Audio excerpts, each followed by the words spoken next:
Siguiendo con nuestros estudios de Mateo, vamos por el capítulo 24, Mateo capítulo 24, versículo 3 al 7. Mateo 24, versículo 3 al 7. Dice así la palabra del Señor. Y estando él sentado en el monte de los Olivos, los discípulos se le acercaron aparte, diciendo: «Dinos, ¿cuándo serán estas cosas?».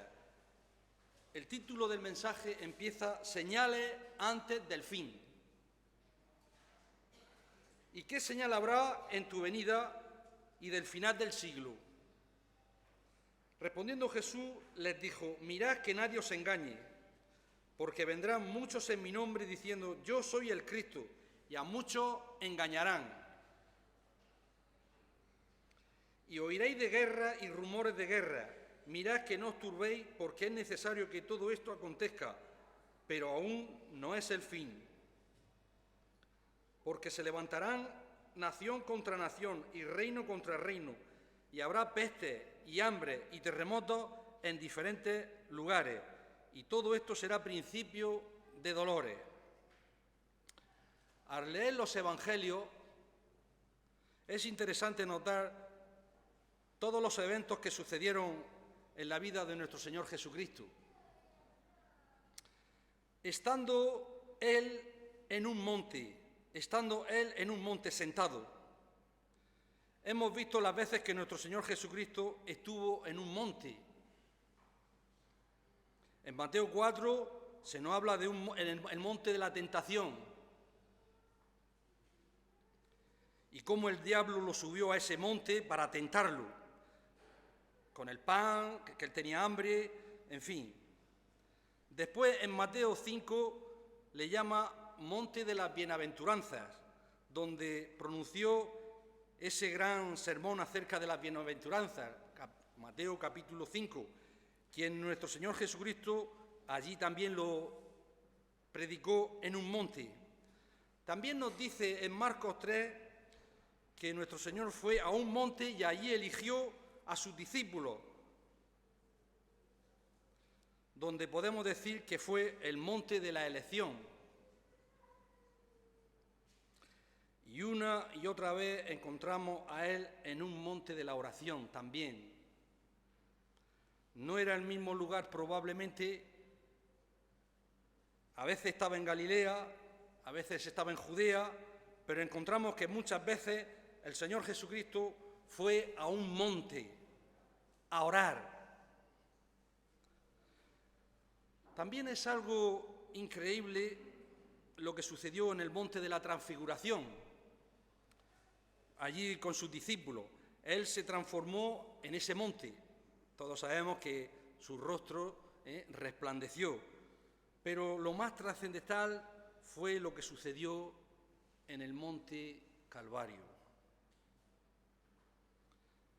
Allí el Cordero de Dios murió por nuestros pecados. Y es interesante notar, como nos dice en Apocalipsis 14, se menciona también a nuestro Señor Jesucristo en un monte. Esta mañana vamos a estudiar lo que sucedió en un monte, el monte de los Olivos, o como le llama el doctor Lucas, el monte del Olivar. Por Lucas sabemos que este era uno de los lugares favoritos de nuestro Señor Jesucristo, donde Él con frecuencia, muy de mañana, se levantaba a orar. Y allí le vemos también en el huerto de Getsemaní, donde nuestro Señor Jesucristo oró 3 veces. Antes de ir al Calvario, Él decía: si es posible, Señor, le decía al Padre, pasa de mí esta copa, decía Él, pero no se haga mi voluntad, sino que se haga la tuya. Fue allí donde el Señor Jesucristo fue traicionado por Judas Iscariote. Fue allí donde Él ascendió al cielo, en el monte. Y es allí donde dice que la Escritura, en el monte Calvario, donde se afirmarán sus pies en aquel día sobre el monte de los Olivos, que está enfrente de Jerusalén. De la misma manera que se fue, por allí volverá.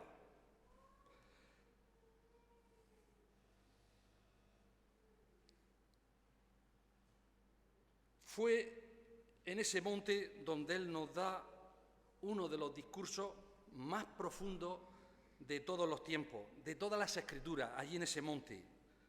Más que profético, este estudio, porque para dar un estudio profético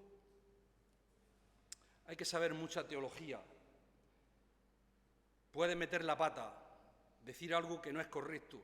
Yo he visto predicadores hablar de escatología y meter la pata.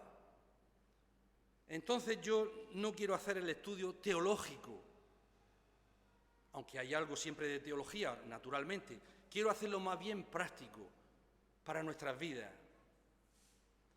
Porque el Señor Jesucristo es muy práctico, como vamos a ver. Él no da fecha de cuándo serán estas cosas, cuándo será su segunda venida, cuándo volverá a Él. Él no da fecha, Él no da nombre, Él se va a lo práctico. Y vamos a ver esta mañana que Él nos da dos mandamientos, y los dos empiezan con mirar. Y lo que queremos, y lo que vamos a ver esta mañana es lo que vamos a estudiar esta mañana. Al estudiar estos versículos que hemos leído, y vamos a comenzar con el versículo número 3, dice así: estando Él sentado en el monte de los Olivos, los discípulos se acercaron aparte diciendo: ¿cuándo serán estas cosas? Ellos están hablando de lo que le acababa de decir en el versículo anterior, sobre el templo, que iba a ser destruido, como ya vimos. Y es allí donde Él declara todas estas cosas, predica, enseñar sobre todos estos últimos días. Pero quiero que notemos, en primer lugar, que Él estaba sentado. Notadlo, estando Él sentado. Yo creo que esto es muy significativo para nosotros, que Él estuviera sentado. ¿Por qué estaba sentado? Alguien pudiera decir, porque los maestros en ese tiempo se sentaban y los alumnos, los que escuchaban, estaban parados. Los maestros en ese tiempo no estaban parados. En ese tiempo los maestros se sentaban, los alumnos estaban de pie, como en Mateo 5 lo vemos, nuestro Señor se sentó en el monte de la bienaventuranza y enseñó y predicó sentado. Yo creo que no fue esa la razón por la cual nuestro Señor Jesucristo se sentó. No. Vemos que Él se sentó. Luego vienen los discípulos a preguntarle: ¿cuándo serán estas cosas? Se sentó, luego todos estaban listos para escuchar una predicación. No es así. Yo creo que nuestro Señor estaba sentado porque estaba muy cansado. Hacía calor. Él era martes, el martes de la Semana Santa. Nuestro Señor había salido del templo. Y la última vez que sale del templo, es la última vez que sale de ese templo. Y ahora va rumbo a Betania. Tiene que cruzar el monte, Él sube cansado, y Él estaba cansado, exhausto, y se sienta. Él había predicado todo el día, y fue el último día que predicó a la multitud. Fue su última predicación allí en el templo. Ya sabéis que el general Tito, el templo era un lugar donde se sacrificaban animales, donde era el lugar de adoración del pueblo judío. En el año 70 el general Tito destruyó aquel templo, el centro de adoración. Los soldados prendieron fuego por todo el templo, el oro de las paredes se iba escurriendo y los soldados querían coger ese oro, el oro del templo. Para coger el oro, ¿qué hicieron? Remover todas las piedras. Y como el Señor Jesucristo dijo, no quedará piedra sobre piedra. Debió durar esa predicación cuando salió del templo horas, y nuestro Señor Jesucristo estaba exhausto. Se había confrontado con los fariseos, se había confrontado con los saduceos, con preguntas diabólicas, malas, una tras otra. Enseñó mucho y estaba muy cansado. Y es por eso que se sentó. Si también vemos otro detalle, en Juan capítulo 4, estaba cansado de un viaje y estaba allí el pozo de Jacob. Entonces Jesús, cansado del camino, se sentó junto al pozo y era como la hora sexta. Es la historia de la mujer samaritana. ¿Por qué digo que es significativo esto? Y tenemos, hermanos y hermanas, una gran aplicación para nuestra vida. Nuestro Señor Jesucristo se cansó porque Él era humano, humano como tú, humano como yo. Se cansó porque era de carne y de hueso como nosotros. Él tuvo hambre porque era humano. No nos cansemos de repetir que el Señor Jesucristo murió como ser humano, no como ser divino. Eso es lo que le exalta y le engrandece la persona del Señor Jesucristo. Él no utilizó todos sus recursos, toda su deidad. Él no utilizó nada de eso. Lo dejó en stand-by, se dice ahora, aparcado su divinidad. Él tuvo hambre porque era humano. Él tuvo sed y en el Gólgota Él clamó, tengo sed, porque Él era humano como nosotros. Él tuvo calor y esto es importantísimo para nuestra salvación. ¿Por qué? Porque Él tenía que ser humano para ser mediador entre Dios y nosotros. Porque dice la Escritura, porque hay un solo Dios y un solo mediador entre Dios y los hombres. Continúa, Jesucristo, hombre, 100% hombre, pero a la vez 100% Dios. Tenía que ser hombre para poder cumplir la ley en nuestro lugar. Fue como hombre, fue circuncidado como un hombre. Cuando nacían tenían la costumbre de coger al niño y coger el prepucio del niño y cortar.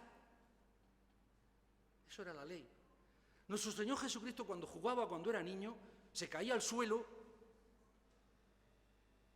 y le salía sangre. Y le dolía. Era como nosotros, hermano, como nosotros. Él cumplió toda la ley de Dios en nuestro lugar. Tenía que ser humano. Tenía que ser hombre para poder morir en nuestro lugar. Él no podía morir como Dios. Dios no puede morir. Tenía que ser humano como nosotros para poder morir en la cruz. Y esto es una gran consolación para nosotros. Porque siendo humano, Él puede, hermanos y hermanas, compadecerse de nosotros. Porque Él era humano. Él tiene empatía. Empatía es más que simpatía. Empatía es ponerse en el lugar de otro. Cuando alguien te está hablando y tiene algún problema en su corazón, tú le escuchas atentamente, eso es empatía, te poner en su lado. Si estás aquí, ponte en su lado. Sentir empatía, sentir afecto. Empatía es más que simpatía. Empatía es sentir lo mismo que siente el otro. Tener los mismos afectos, la misma mente. Esto es empatía. Él está en solidaridad con nosotros. Por tanto, teniendo un gran sumo sacerdote que traspasó los cielos, el Hijo Jesús, el Hijo de Dios, porque no tenemos, hermano, un sumo sacerdote, Jesucristo, que no pueda compadecerse de nuestras debilidades, sino uno que fue tentado en todo según nuestra semejanza, pero sin pecado. Vamos a seguir. Él puede compadecerse, como digo, porque Él es humano. Es lo que nos explica también el capítulo 2. Dice, así que por cuanto los hijos, 2 de Hebreo, así que por cuanto los hijos participaron de carne y de sangre, Él también participó de lo mismo, para destruir por medio de la muerte al que tenía el imperio de la muerte. Esto es al diablo. Por lo cual, Él debía ser en todo semejante a sus hermanos, semejante a nosotros, para venir a ser misericordioso y fiel sumo sacerdote en lo que a Dios se refiere, para expiar los pecados del pueblo. Pues en cuanto él mismo padeció siendo tentado, es poderoso para socorrer a los que son tentados como nosotros, porque él era hombre. No podemos decir, hermanos y hermanas, lo siguiente: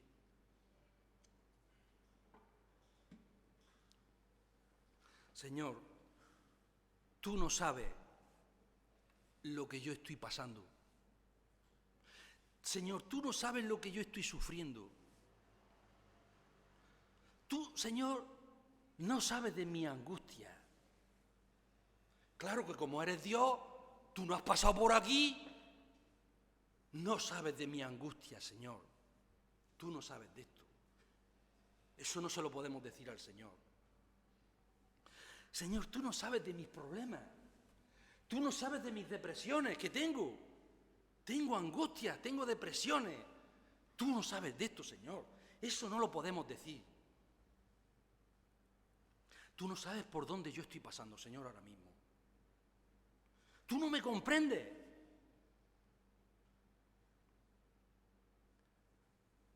Pues nuestro Señor Jesucristo, como hombre, ha pasado por todos estos sitios. Por eso Él puede compadecerse de ti, porque Él ha pasado por todos estos sitios. Todo lo que a ti te ha pasado, todas tus angustias, depresiones, problemas, dificultades, enfermedades, ha pasado el Señor Jesucristo. El Señor Jesucristo, cuando niño, su madre se levantaba y tenía calentura.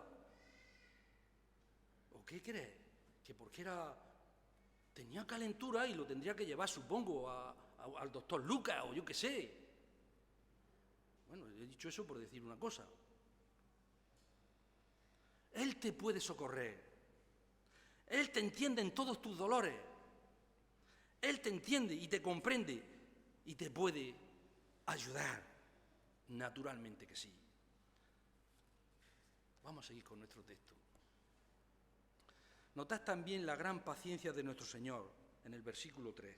¡Qué gran paciencia! Los discípulos se le acercaron aparte diciendo: «Dinos, ¿cuándo serán estas cosas?». Vaya preocupación que tenían los discípulos. ¿Y qué señal habrá de tu venida y del fin del siglo? El Señor Jesucristo había contestado en el templo a los fariseos, a los saduceos, todas las preguntas difíciles. Había predicado por horas y estaba bien cansado, como he dicho. Se sienta y lo primero que los discípulos hacen es preguntarle algo escatológico. Escatológico quiere decir tiempo futuro. Yo no me atrevería, insisto, no me atrevería a hablar de escatología. Hay que saber mucha teología, conocer muy bien la palabra de Dios para hablar de los eventos futuros, cómo van a ser. Yo no me atrevo a eso. Los discípulos le preguntaron y el Señor con paciencia contesta como le parece. ¿Cuándo serán estas cosas? De que sea el fin del mundo y que tú vengas y vayamos todos al cielo. Nuestro Señor sabe muy bien pudiera haber contestado: ya os he dicho varias veces que pasado mañana me van a arrestar, me van a azotar, me van a crucificar el viernes en el Gólgota, en el Calvario, y venís con estas preguntas. Venís con la pregunta del fin del mundo, me estáis preguntando esto. ¿Para qué queréis saber lo de mi venida? Ellos iban por otro lado. ¿Estáis esperando que me hagan rey?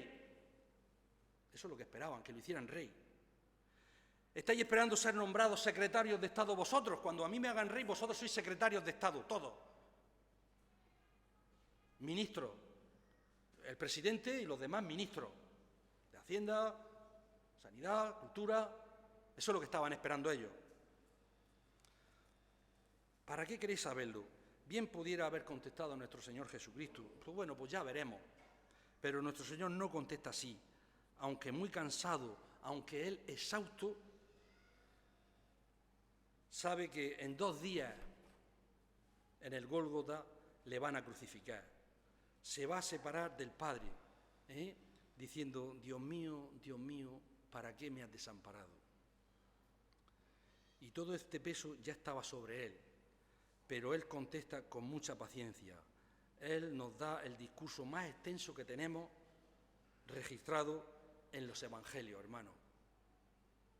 Qué paciencia la de nuestro Señor Jesucristo con los discípulos y con nosotros, que Él no quiere que ninguno de nosotros perezca, sino que todos procedamos al arrepentimiento. Si se tiene que esperar contigo 70 años, esperará. ¡Qué paciencia! Algunos comentaristas notan aquí que hay 3 preguntas, otros dicen que son solo 2, pero para los discípulos era una sola pregunta, porque ellos escucharon: el templo va a ser destruido. Esto no puede ser, a menos que sea el fin del mundo, el templo no va a ser destruido. Ellos no lo podían creer, que el templo iba a ser, como he dicho, arrasado, tan arrasado como he dicho, como el ejército del general Tito arrasó con el templo, los soldados tiraron todas las piedras, se llevaron el oro, y parece ser que pasaban con los animales por allí, labrando la tierra. Eso los discípulos no lo podían creer. Pero ¿cómo, Señor, se va a caer este templo? Pero como el Señor nos enseña y nos habla de 2 cosas diferentes aquí: la destrucción de Jerusalén y el fin del mundo en su venida. Pero esto, hermano, en lo que toca ahora mismo, no. En los siguientes versículos, ya veremos. Es interesante. Hay hermanos, como he dicho, que le encanta la profecía. Vamos a estudiar a Daniel. Vamos a estudiar el Apocalipsis. Yo he oído predicadores hablar del Apocalipsis, de cosas que iban, por ejemplo, cuando se estaba haciendo Europa, gestando Europa, las naciones, el mercado común, cuando se llegue a 10, oí decir a este predicador, que sabe mucho, pero yo no. Cuando lleguemos, Francia, ¿lo recordáis cuando entramos en la Unión Europea, en el mercado común? Francia, Alemania, Portugal, en fin, cuando iba por 8. Cuando sean 10, empiezan a ocurrir estas cosas. Ahora son 21 y no ha ocurrido nada de eso. Por lo tanto, hay que llevar mucho cuidado con las cosas que se dicen. Por eso digo, lo daremos esto con delicadeza. Hay hermanos que, como he dicho, que les gusta mucho estas cosas.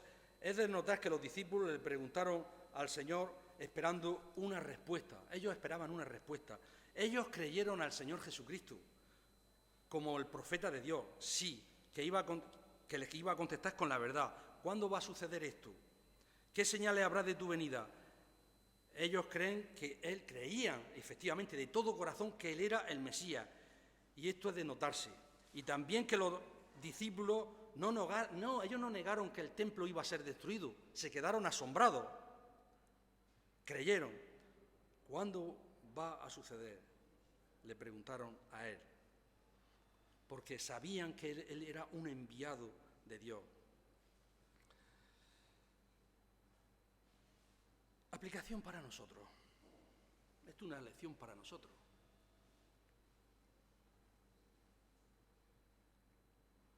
¿Cuál es la lección para nosotros? Que creamos en el Señor Jesucristo, lo mismo que aquellos apóstoles. Que creamos en lo que nos dice el Señor Jesucristo, que creamos sus profecías, que creamos que Él viene otra vez. Esto sí lo puedo decir. Él viene otra vez. La primera vez vino con un sacrificio por el pecado. La segunda vez, no sabemos cuándo, volverá otra vez. Pero ya sin relación con el pecado, a llevarse a los creyentes, a su iglesia, tan penosamente comprada, a precio de sangre. La redención fue con sangre. Que creamos sus promesas. Él no miente. Y si tenemos preguntas, hermanos, que le preguntemos a nuestro Señor Jesucristo, que busquemos la respuesta en su palabra, y así no nos vamos a equivocar. Y tenemos la respuesta, hermano, en la palabra de Dios. Tenemos la respuesta a la vida y a la muerte. A la vida y a la muerte.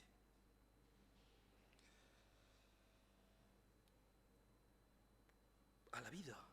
¿Cómo puedo ser salvo? ¿Cómo debo de conducirme en la vida? cómo debo de conducirte en mi trabajo, cómo debo de vestir, cómo debo de hablar. ¿Cómo debo de relacionarme en mi colegio con mis compañeros? Respuesta a la vida, respuesta a la muerte. ¿Qué va a ser de mí cuando el mundo deje de existir, yo deje de existir? ¿A dónde voy después de la muerte? El Señor Jesucristo nos da la respuesta. Eso es lo que el Señor te dice, nos lo dice cuando leemos las Escrituras. ¿Me puedo separar de mi esposo? ¿Puedo dejar a mi esposa?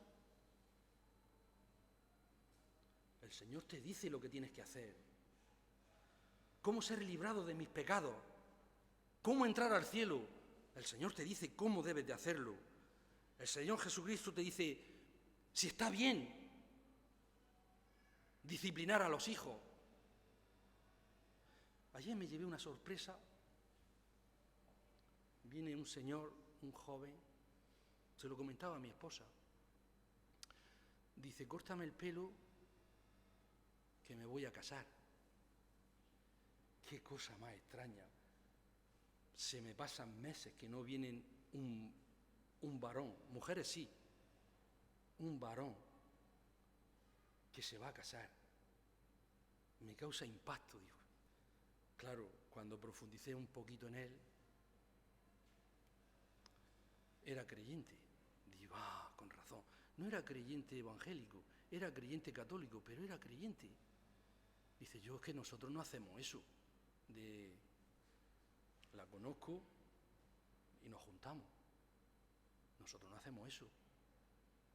Digo, pues nosotros tampoco. Digo, oye, pues mira, me alegra hablar contigo porque es que llevo meses sin encontrarme un caso así. ¿Qué dice el Señor a estas cosas? ¿Cómo es la voluntad de Dios para mi vida? Aquí está, hermano, en la palabra de Dios. Tenemos la palabra del Señor. Tenemos la respuesta a las preguntas de la vida y de la muerte. Bueno, ya llevamos un versículo hecho. Vamos al 4 y el 5. Respondiendo Jesús les dijo, mirad que nadie os engañe, porque vendrán muchos en mi nombre diciendo, yo soy el Cristo, y a muchos engañarán. Vamos a aprender que el Señor es muy práctico y lo que estamos enfatizando en nuestro estudio es práctico, lo que quiero hacer es lo práctico, no tanto teológico. Vemos la respuesta en el Señor, la respuesta del Señor en los versículos 4 y 5, a las preguntas del versículo anterior. Lo primero que les dice, y lo enfatiza el Señor, mirad que nadie os engañe.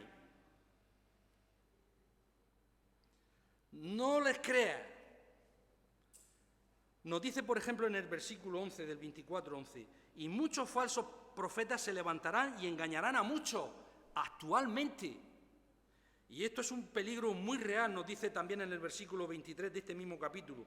Entonces, si algunos dijeren, mirad, aquí está el Cristo, o mirad, allí está, no le creáis, no le creáis, porque se levantarán falsos cristos y falsos profetas y harán grandes señales y prodigios, de tal manera que engañarán, si fuere posible, aún a los escogidos.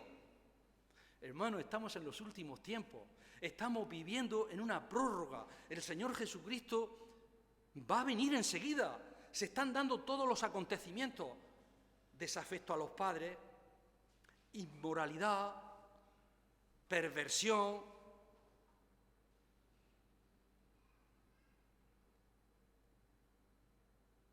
El otro día en la playa me dice uno, no digo la nacionalidad, cogieron a dos chicas, estábamos en la playa y cogieron a dos chicas y las arrastraron hacia una zona no visible, y él era uno de los actores que intervino en aquello.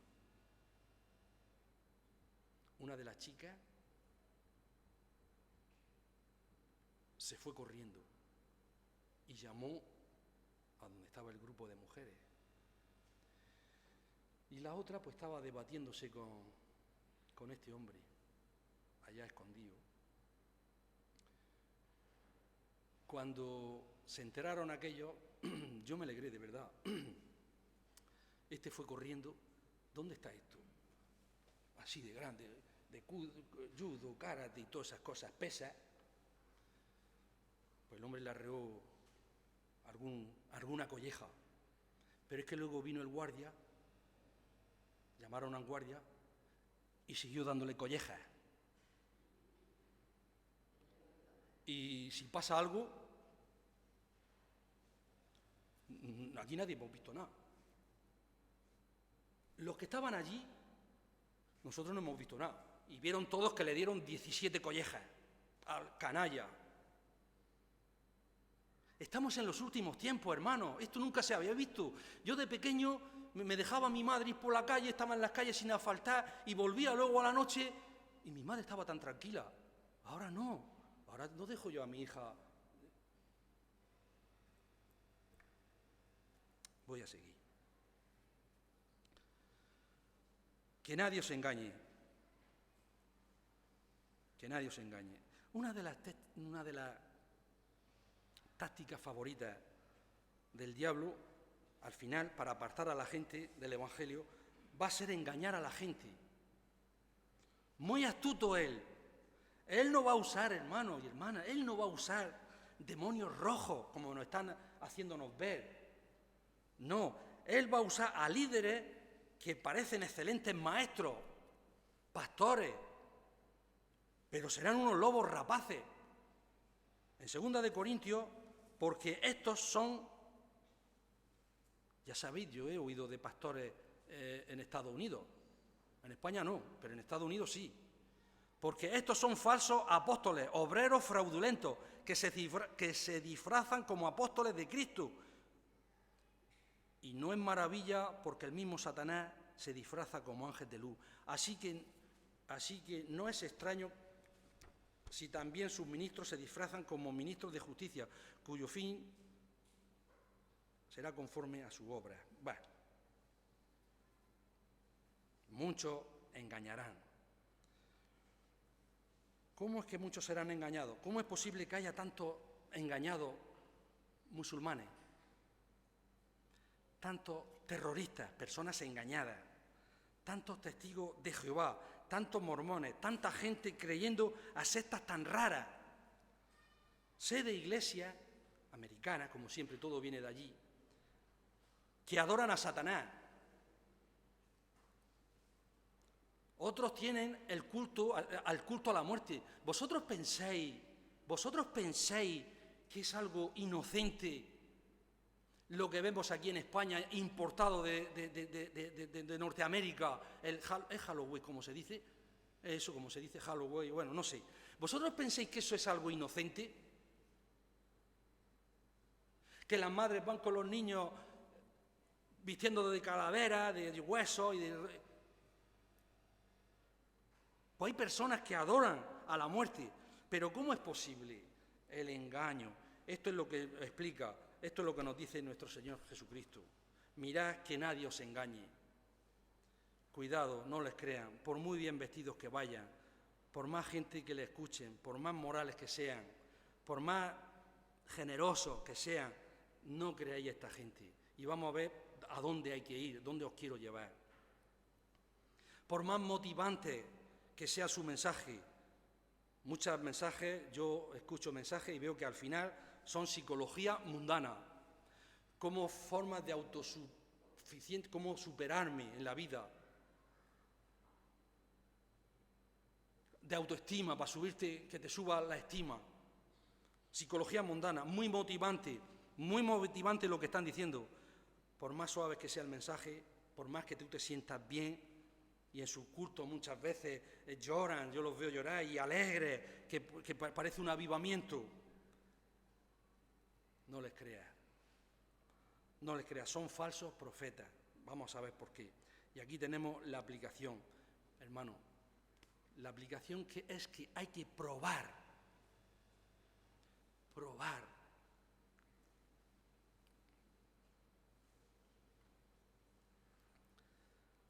Hay que probar, hermano, los espíritus. Y también hay que probar las enseñanzas. Cuando alguien diga una cosa, probarlo en la Escritura. probar y probar también las enseñanzas. Por ejemplo, amados, no creéis a todo espíritu, sino probad los espíritus si son de Dios, porque muchos falsos profetas han salido por el mundo. En esto conocéis el Espíritu de Dios. Todo espíritu que confiesa que Jesucristo ha venido en carne, ese es de Dios. Todo espíritu que no confiesa que Jesucristo ha venido en carne, no es de Dios. Y este es el espíritu del anticristo, el cual vosotros habéis oído que viene y ahora está en el mundo. Hijitos, vosotros sois de Dios y habéis vencido, porque mayor es el que está con vosotros que el que está en el mundo. Ellos son del mundo, por eso hablan cosas del mundo, y el mundo lo oye, como esto que decía del Halloween. Esos son del mundo, y el mundo lo oye, y si se ponen ese tipo de vestimenta, ese tipo de actos, pues son del mundo. Nosotros somos de Dios. El que conoce a Dios, vosotros conocéis a Dios, me oye. El que no conoce a Dios, se levanta y se va. En esto conocemos el espíritu de verdad y el espíritu de error. Hay que también probar los espíritus, a ver qué dice, qué doctrina trae, comprobarla con la palabra de Dios y también probar las enseñanzas. Aún, fijaos lo que os estoy diciendo, aún las de este púlpito. Es estimulante cuando alguien se acerca a ti en plan constructivo y te dice algo que está bien, mejor que lo que tú has dicho. Es muy estimulante. Pues mira, esa idea que me has dicho, a veces te puedes equivocar y te dice, oye, mira, creo que te has equivocado en esto. Lo examino y digo, pues mira, es verdad, llevas razón, perdona. No soy 100% infalible.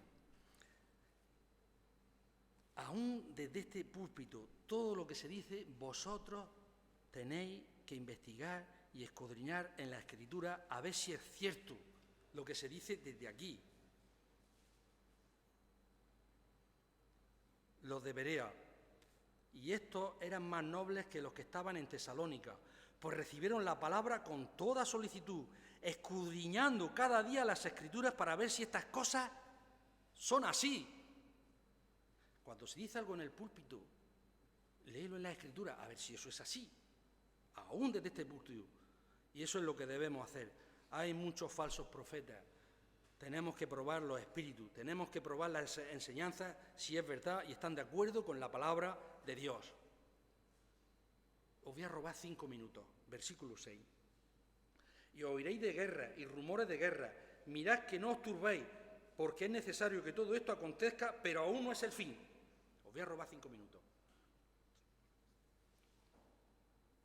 Tenemos otro mandamiento muy práctico. Primero dice, mirad, que nadie os engañe. Y ahora les dice, no os turbéis. Primero mira, después te dice, no te alarmes, no te turbes por estas cosas que están aquí escritas. No os turbéis. Los falsos maestros aprovechan cualquier noticia espectacular. Yo recuerdo cuando la invasión de Estados Unidos a Irak, se incendiaron los pozos petrolíferos y muchos falsos profetas empezaron a especular que este era el principio de la Tercera Guerra Mundial y ya el fin del mundo. Y yo sé de gente que se escondieron, eran testigos de Jehová, conocidos míos, y se escondieron en una especie de zulo porque pensaban que era ya el fin del mundo. Porque Rusia y China estaban con Irak frente a los Estados Unidos y Occidente, dos grandes bloques. China proveyendo armas a Irak, los países árabes enemigos de Israel, ya lo sabéis vosotros cómo actúan los países árabes. Y aquí va a empezar, pensaban, la Tercera Guerra Mundial. Ya es el fin del mundo. Y había cierta psicosis. Los falsos profetas aprovecharon eso y lo malo es que muchos fueron engañados, como he dicho en este caso. Esas guerras, hermanos, tienen que suceder. El plan de Dios es el plan de Dios, pero no es el fin, dice el Señor. Esto es el plan de Dios. Como cristianos hermanos y hermanas, no debemos de temer. No tenemos que estar turbados, asustados. Literalmente alarmados. Debemos de llevar cuidado, pero no estar alarmados, turbados y angustiados por los acontecimientos. Por eso, con esto que está pasando ahora mismo, como creyentes, debemos de estar tranquilos y estar con el Señor. Nos vamos a ir haciendo tonterías y nos vamos a ir a las cosas esas que hay en Murcia, no me acuerdo cómo se dice. Bueno, allí a ese sitio. Las Vegas no. En Murcia, donde hay grandes salas de fiesta, el Continente, no, bueno, donde sea. Yo no, ni ninguno de los que estamos aquí, vivimos la Segunda Guerra Mundial y debe ser muy terrorífico la psicosis que habría, y sobre todo en Europa, las explosiones, el hambre, la economía, la separación de los familiares, las atrocidades que hicieron los alemanes con los judíos y los gitanos, muertos en masa. Debió de ser un tiempo terrible, lo vemos en los documentales. Hay más países con bombas atómicas, bombas de hidrógeno más potentes que la bomba de Hiroshima, armas que dispersan virus letales, que yo no sé esto que está pasando, lo pongo en cuarentena, porque yo no creo que la naturaleza sea tan agresiva, desde un sitio de Asia atraviese los mares, los continentes y invade el mundo entero.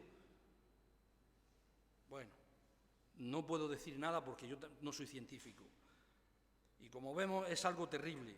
Y nuestro Señor nos dice, mirad, no os turbéis. Pero ¿cómo no nos vamos a turbar? ¿Cómo no nos vamos a alarmar? Y esto también se aplica a todas aquellas cosas que nos pasan en nuestra vida. Todas las cosas malas, aun las guerras, acontecen, suceden en el plan soberano de Dios. Todas las cosas, Dios en su soberanía, como esto que está pasando ahora mismo, lo permite. En su soberanía. Mirad que no os turbáis, porque es necesario que todo esto que está pasando acontezca. Guerra, rumores de guerra, peste, hambre. Porque todo esto es necesario antes que acontezca. Eso ya está en el plan de Dios, hermano. Lamentaciones dice, Jehová ha hecho lo que tenía determinado, ha cumplido su palabra, la cual él había mandado desde tiempo antiguo. ¿Quién será aquel que diga que sucedió algo que el Señor no mandó? De la boca del Altísimo no sale lo malo y lo bueno. Todas las cosas, hermanos, están predestinadas por Dios. Absolutamente todas las cosas están bajo el plan soberano de Dios. La guerra de Irak al Señor no le pilló de sorpresa. La pandemia que estamos sufriendo, ¿qué pasa? ¿Que a Dios le ha pillado por sorpresa y ya se le ha escapado de las manos? No, no es sorpresa. Para Dios, de ninguna manera. Todo está absolutamente dentro del plan de Dios. ¿Tienes un accidente? ¿Tienes una enfermedad? ¿Tienes problemas en tu trabajo? ¿No tengo dinero para comprar la luz y el agua? Esas cosas no son una sorpresa para Dios. Ya están las cosas malas y las cosas buenas decretadas, planeadas, gobernadas, supervisadas, administradas, todas estas cosas que os estoy diciendo, por Dios. Entonces hay mucha razón por la cual no tenemos que estar alarmados. No tenemos que estar alarmados y turbados. Hombre, tampoco hay que decir, bueno, pues que como Dios esto le iba a pasar, pues bueno, pues ya soy como los estoicos, me callo y no digo nada y me resigno. Esa no es la actitud. Va a pasar lo que tenga que pasar, con resignación. Esa no es la filosofía del cristiano, absolutamente. Oh, Dios ya lo sabía que iba a pasar, pues yo ya no sigo. No, todo está planeado, pensado dentro del plan de Dios. Por lo que eso, hermano, y termino, Esto nos tiene que dar tranquilidad en nuestra vida, hermano. Nos tiene que dar tranquilidad. Todo está bajo el plan soberano de Dios. Todo lo que nos pase. Y esto es lo que nos da confianza. Esto es lo que nos da confianza en las cosas malas y las cosas buenas. Dios las está proyectando, planeando, guiándonos para su gloria y para nuestro bien. Y sabemos que todas las cosas nos ayudan a bien. Muy importante. No es la filosofía, pasó, que tenía que pasar. No, no es así. Todo en el plan de Dios y para su gloria. Todo lo que nos pasa, hermano, es para la gloria de Dios. Así debe de ser. Y eso es lo que nos da tranquilidad, confianza y gozo en la tribulación. Hay mucho más que hablar, pero bueno, ya lo dejamos. Padre Celestial, te damos muchas gracias en esta mañana por tu palabra. Queremos, Señor, que tú pongas en cada hermano mío en esta mañana, en su corazón, la paz tuya, la tranquilidad, el sosiego, Señor, que a pesar de que vengan guerras y hayan rumores de guerra y pandemia y tribulación, Señor, tú confortes nuestro corazón. Queremos pedir, Señor, en esta mañana, por aquellas personas que están en tribulación. Nos acordamos de nuestra hermana Lucía, que tú la bendigas. Nos acordamos de Jocaru, que sigas bendiciéndole y curándolo. Y también nos acordamos del pastor Fernando López ahí en Madrid. Que siga, Señor, la mejoría, que sigas cuidándolo. Como iglesia, te lo pedimos en el nombre de Jesucristo. Amén.